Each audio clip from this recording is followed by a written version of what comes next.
क्या हो अगर आपको पता चले जिस इंसान ने आपको 10 दिन पहले 10-12 दिन पहले नौकरी दी हो, वो इंसान 7 साल पहले मर चुका है। जी हाँ, शॉक लगा सुन के। ऐसा हुआ था। किसके साथ? जो कि बिहार नरेश। के भागलपुर ज़िले में रहते हैं। और ये घटना उनके साथ घटी थी 1998 में। ये तब की बात है जब नरेश कुछ 25 साल के होंगे। और स्टार्टिंग में जब 1998 की बात है तब सिर्फ लड़कियों पे नहीं, लड़कों पे भी थोड़ा शादी का प्रेशर होता था। तो जब वो 25 साल के हुए तो उनके घर वालों ने भी उन पे शादी का प्रेशर बनाया, बट वो शादी करना नहीं चाहते थे उस टाइम पर। तो और नरेश ने अपने फ्रेंड को कॉल लगाया जो कि नोएडा में जॉब करते थे और उनसे बात करी कि मतलब जॉब के लिए अपनी अपनी जॉब के लिए बात की। तो उनके फ्रेंड ने बोला कि तू नोएडा आ जा और मैं तेरी जॉब लगवा दूँगा। सो ही थॉट कि जल्द से जल्द चले जाते। तो उसने नरेश ने पैकिंग वैकिंग करी और जल्दी 2 दिन के अंदर-अंदर ही वो कुछ पैसे लेकर नोएडा चले गया। फिर जब वो गया नोएडा अपने दोस्त के घर पहुँचा, तो उसके दोस्त ने उसको रखा 2-3 दिन और मतलब डेली लेकर जाता था जॉब दिलवाने के लिए। कहीं पर इंटरव्यू था, कहीं नहीं होता था और जॉब लग नहीं पा रही थी किसी वजह से और वो बहुत ज़्यादा फ्रस्ट्रेट हो गया था 5-6 दिन, 7 दिन। और उसने जब इस बात को अपने दोस्त से बोला, तो वो ऑलरेडी इतना फ्रस्ट्रेटेड था नरेश। फिर नरेश की बहस हो गई अपने दोस्त से कि मुझे ऐसे ही बुला लिया और मेरी जॉब भी नहीं लगवा रहा ये सोचकर। फिर उसने इतनी ज़्यादा बहस हुई तो नरेश ने बोला कि मैं जा रहा हूँ तेरा घर छोड़ के, अभी मैं नहीं रहूँगा तेरे साथ।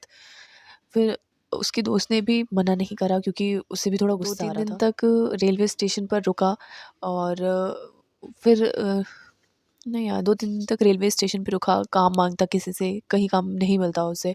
वो इतना ज़्यादा फ्रस्ट्रेट हो गया था और समय के साथ-साथ उसके पैसे भी खर्च हो रहे थे जो वो गाँव से लेकर आया था।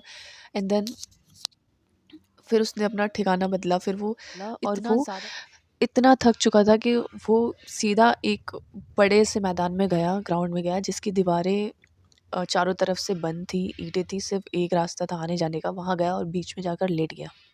क्यों? क्योंकि उसके पास ना पैसे थे, ना रहने का कोई ठिकाना था और वो कुछ टाइम से भूखा भी था क्योंकि उसके पास पैसे खर्च हो गए थे। अब अब क्या होता है, वो सो रहा होता है एंड अचानक रात के कुछ लाइक सुबह के 4-5 बज रहे होते हैं और एक बूढ़ा आदमी जिसने धोती पहनी होती है, जिसने वाइट कलर का कुर्ता पहना होता है, वाइट कलर का शॉल लिया होता है, वाइट कलर की जूतियाँ होती हैं, वो आता है, उसको अपनी छड़ी से उठाता है नरेश को और बोलता है, "भई तू यहाँ क्या कर रहा है? यहाँ क्यों सो रहा है?" तो नरेश बोलता है कि, "मेरे पास सोने के लिए कोई जगह नहीं थी, इस वजह से मैं यहाँ पे सो रहा हूँ। इस वजह से मैं यहाँ सो रहा हूँ।" तो उसने बोला कि पर तू यहाँ नहीं सो सकता क्योंकि जहाँ तू सोया है वो शमशान घाट है। तो नरेश बिल्कुल भी शॉक नहीं होता ये सुनकर। बहुत लोग डर जाते हैं बट वो शॉक नहीं होता क्योंकि वो ऑलरेडी बहुत ज़्यादा फ्रस्ट्रेटेड था। फिर कुछ टाइम बाद होता ये है कि थोड़ी ही देर बाद वो बोलता है कि मेरे पास नौकरी नहीं है और मेरे पास खाने के लिए कुछ नहीं है। इस वजह से मैं यहाँ पर सोया हुआ हूँ, इस वजह से मैं यहाँ पर हूँ। तो वो बाबा जी जो होते हैं वो बोलते हैं कि अगर तेरे पास नौकरी नहीं है तो मैं नौकरी दे दूँगा तुझे। तो नरेश खुश हो जाता है क्योंकि उसके पास उसे नौकरी ही तो चाहिए थी। ठीक है, नरेश खुश हो गया। नरेश ने बोला ठीक है चलेगा मुझे। अब होता ये है कि वो बोलता है कि पर नौकरी तुझे यहीं करनी पड़ेगी शमशान घाट में, चौकीदारी की नौकरी। तो वो डरता नहीं है और वो ज़्यादा डरता नहीं है भूत वगैरह से, थोड़ा मतलब अगर शमशान घाट में नौकरी है तो वो डरेगा ऐसा कुछ नहीं है। वो खुश हो गया क्योंकि उसे नौकरी ही चाहिए थी एट द एंड और वो खुश हो गया। तो सैलरी की बात हुई तो उन बाबा जी ने बोला उस टाइम के हिसाब से 8,000 रुपीज़, 8,000 रुपये, वो उस टाइम के हिसाब से बहुत ज़्यादा थे 8,000 रुपये। और इसके बाद तो नरेश को कुछ सोचना ही नहीं था, उसने हाँ कर दी। और बाबा जी ने बोला देख तुझे उस कुटिया में रहना पड़ेगा। उन्होंने एक कुटिया की तरफ इशारा करके बोला वो कुटिया गंदी है, उसकी चाबी खो गई है, तो खुद ताला तोड़ के उसको साफ़ सफाई करके तू वहाँ रहेगा। अब नरेश ने ठीक है बोल दिया और वो बाबा जी वहाँ से चले गए। और तो नरेश गया उस कुटिया के पास, ताला तोड़ा और थोड़ी बहुत सफाई करने लगा। तो उसका पूरा दिन इसी इन्हीं सब चीज़ों में निकल गया। अब सफाई करने के बाद, थोड़ा बहुत अपना सामान रखने के बाद उससे याद आया कि मैंने खाने का तो पूछा ही नहीं, मैं खाना कहाँ खाऊँगा? जब तक मेरी सैलरी नहीं आती तब तक मैं खाना कहाँ खाऊँगा? तो फिर उसने सोचा कि अब जब इतने दिन से भूखा हूँ तो एक रात और रुक जाता हूँ क्योंकि रात हो चुकी थी उस टाइम पे और कोई दिख भी नहीं रहा था आस-पास। बाय द वे मैं आपको बता दूँ कि जाने से पहले जो बाबा जी आए थे उन्होंने अपने घर का एड्रेस भी बताया था कि मैं सामने वाली गली में दुर्गा माता का मंदिर है उसके सामने रहता हूँ, ठीक है? उसके सामने वाले घर में रहता हूँ, अगर तुझे किसी भी चीज़ की ज़रूरत होगी तो वहाँ आ जाइयो, मतलब मैं देख लूँगा, ऐसा करके। तो उसने बोला ठीक है। अब रात हो रही थी तो उसने सोचा कि अब मैं इस टाइम क्या जाऊँ खाना लेने, खाने की बात करने, मैं अभी ऐसे ही सो जाता हूँ। वो अभी जस्ट लेटा ही था, सोया सोया नहीं था, तो उसके दरवाज़े पर नॉक होती है रात के 10 बजे। अब जब नॉक होती है, वो मतलब डरता नहीं था पर थोड़ा-सा उसका हिचकिचाहट हुई आ कि गया। इस टाइम कौन। तो फिर उसने सोचा कि देख ही लेता हूँ कौन है। फिर उसने गेट खोला और गेट खोलकर उसने देखा कि एक आदमी जो कि थोड़ा मज़दूर टाइप लग रहा था, उसकी बॉडी से थोड़ी स्मेल आ रही थी, वो खाना लेकर आया था। जी हाँ, उसने उन बूढ़े बाबा का नाम लेकर बोला कि खाना इन्होंने भेजा है तुम्हारे लिए। तो वो खुश हो गया, उसने कहा कि बढ़िया है, अच्छा है मेरे लिए तो कि खाना आ गया, कितने अच्छे इंसान हैं, उन्होंने मेरे लिए खाना भेजा। उसने खाना लिया, खाया और मस्त सो गया। अब वो सोया और सुबह आराम से उठा। फिर उसने सोचा कि बहुत दिन हो गए हैं, कपड़े वगैरह भी नहीं धोए, तो वो तालाब, आस-पास तालाब था, वहाँ तालाब तक गया, उसने कपड़े धोए, खुद भी नहाया। फिर उसने सोचा कि मुझे लगता है कि मुझे एक बार उन बूढ़े बाबा से मिल लेना चाहिए। तो वो ये सोचता है कि अभी मेरा ड्यूटी का भी टाइम हो रहा है, अभी मैं जाऊँगा तो बहुत लेट हो जाएगा, तो थोड़ा रुक के जाता हूँ, शाम को जाऊँगा। कर के उसने वो पूरा दिन निकाल दिया, उसने कपड़े वगैरह सुखाए और उसने अपनी ड्यूटी की। अब रात के जब जाने का टाइम आया, तो फिर उसके मन में पता नहीं क्या आया, वो गया ही नहीं मिलने के लिए। फिर अचानक रात के 10 बजे फिर नॉक हुई। तो फिर जब नॉक हुई उसने ये देखा कि वही आदमी फिर खाना लेकर आया हुआ है। वो खुश, नरेश मस्त खुश, नरेश ने खाना खाया, लिया खाना और मस्त खाया उसने और वो फिर सो गया। अब वो हर रोज़ सोचता कि मैं मिलने जाऊँगा, बट वो मिलने जा नहीं पा रहा था। अब हुआ यूँ एक दिन कि अब उसने सोचा कि मैं बहुत दिन से, मैं जब नौकरी मुझे नहीं मिली थी तब मैं रोज़ प्रे कर रहा था भगवान से, महादेव से, कि मुझे नौकरी दिला दो, नौकरी दिला दो। अब मुझे नौकरी मिल गई है तो मैंने उन्हें एक बार भी थैंक यू नहीं बोला, तो मुझे एक बार मंदिर जाना चाहिए जाके और भगवान मुझे को थैंक यू बोलना चाहिए। तो मतलब आप समझ लो 10 दिन हो गए होंगे लगभग आराम से, 10 इन सब चीज़ों में 10 दिन निकल गए, उससे 10 दिन बाद ख़्याल आया कि उसे मंदिर जाना चाहिए।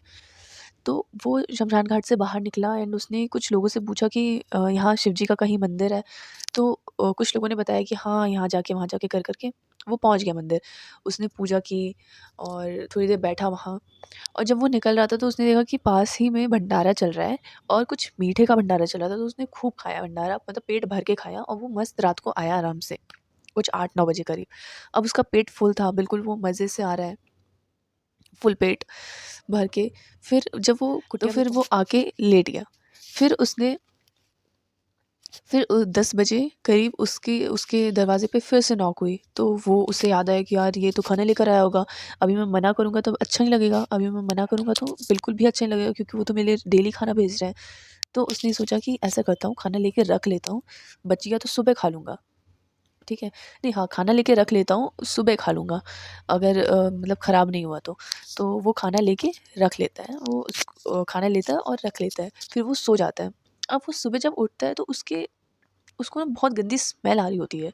उसको ये लगता है कि शायद कोई शमशान घाट में आके किसी ने सुबह-सुबह अपना पेट खाली कर दिया है यहाँ पे आके।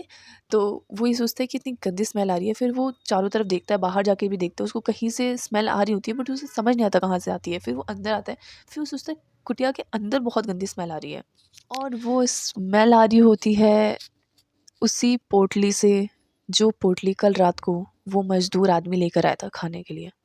यस। जब उसने नरेश ने वो पोटली खोल कर देखी तो देखा कि उसमें इंसानों का मल-मूत्र पड़ा हुआ था। जी हाँ, फिर उसे बहुत तेज़ गुस्सा आया, उसने सोचा कि ऐसा कैसे कर सकते हैं वो मेरे साथ?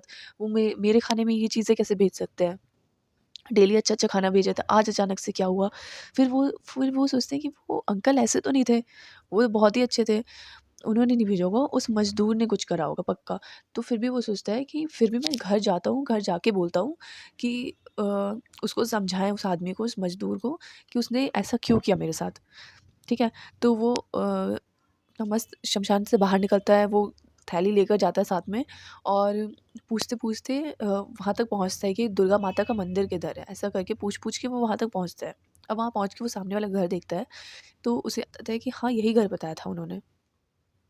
फिर क्या हुआ, वो आवाज़ लगाता है उनके नाम से, तो उनका नाम होता है कुछ दीनानाथ। जी हाँ, मैं अब बता रही हूँ आपको, उनका नाम होता है दीनानाथ चौधरी। तो वो इस नाम से आवाज़ लगाता है, दीनानाथ जी करके। बट उस टाइम पे एक लड़का बाहर निकलता है और वो पूछता है कि हाँ, आप आवाज़ लगा रहे थे इतनी देर से? तो वो कहते हैं कि हाँ, मैं दीनानाथ जी को बुला रहा था, मुझे उनसे कुछ बात करनी है। तो कहते हैं कि दीनानाथ जी से बात करनी है, क्या बात करनी है?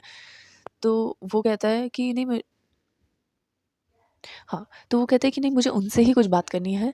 तो वो कहते हैं कि ठीक है, आप अंदर आइए। वो अंदर जाता है और अंदर वो किसी दूसरे रूम में लेकर जाता है और वो फ़ोटो दिखाकर पूछते हैं कि क्या आप इनकी बात कर रहे हैं? हाँ, मैं इनकी ही बात कर रहा हूँ, मुझे इनसे बात करनी है। तो वो कहते हैं देखिए, आप जिनका नाम लेकर बोल रहे हैं, वो कोई वो ज़िंदा ही नहीं है, वो मर चुके हैं 7 साल पहले। वो कहते हैं क्या बात कर रहे हो? और वो उसको इतना ज़्यादा शॉक लगता है सुनकर कि वो वहीं बेहोश हो जाता है नरेश। अब कुछ टाइम बाद जब उसे होश आता है तो उस लड़के की, दीनानाथ जी की फैमिली जो है वो चारों तरफ रहती है और वो होश आता है उसे, वो उठता है और उठने के बाद सब उससे पूछते हैं कि क्या हुआ? ये तुम दीनानाथ जी का नाम बार-बार क्यों ले रहे थे?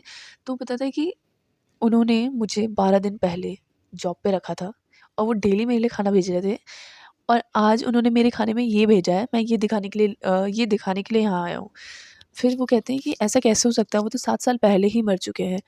फिर उन सबको लगता है कि हाँ, शायद दीनानाथ जी फिर आए हों। चौधरी साहब का बेटा नरेश से बोलता है कि भाई, जो तुम इतने दिनों से शमशान में रह रहे हो, तुम आत्माओं के वश में थे और जो तुम खाना खा रहे हो, वो खाना नहीं, वो एक भ्रम था। जी हाँ, भ्रम। अब इतना सुनते ही नरेश के तो पैरों तले ज़मीन ही खिसक गई और उसके बाद नरेश ने सोच लिया कि अब वो यहाँ नहीं रहेगा, वो वापस अपने गाँव चला जाएगा। उसी टाइम उसने अपना बोरिया बिस्तर पैक किया और गाँव के लिए रवाना हो गया। तो ये थी नरेश की स्टोरी। आई नो बहुत ज़्यादा हॉरर नहीं थी, बट ठीक है, उसका छोटा-सा एनकाउंटर हुआ भूत से। यही थी आज की स्टोरी। बाकी आप लोगों को कैसा लगा आप ज़रूर बताइएगा और आई नो सेटअप अच्छा नहीं है, बट अगर आप लोगों की दुआ रही तो फिर अरे नहीं, इसको मैं काट दूँगी। बट अगर आप लोगों के लाइक 5 कमेंट्स भी आते हैं ना, तो मैं और वीडियो बनाऊँगी ऐसी। और वैसे मैं किसी को बताऊँगी नहीं कि मैंने ऐसी वीडियो बनाई है। वैसे हॉरर सुनना आप लोगों को पसंद है या नहीं है? मुझे तो है पसंद, मैं काफ़ी सुनती रहती हूँ, आप लोग भी बताना। बाकी आप मेरे चैनल को सब्सक्राइब कर दो और इसे शेयर कर दो, लाइक भी कर देना। Okay, bye. Thank you, bye. वैसे यहाँ पे टाइमर चलना चाहिए ना कि कितनी देर की वीडियो बनी है। हो गया। बाय द वे आप मुझे बताना कि वीडियो कैसी लगी और बाकी मैं और वीडियो ऐसी बनाऊँगी। बाय।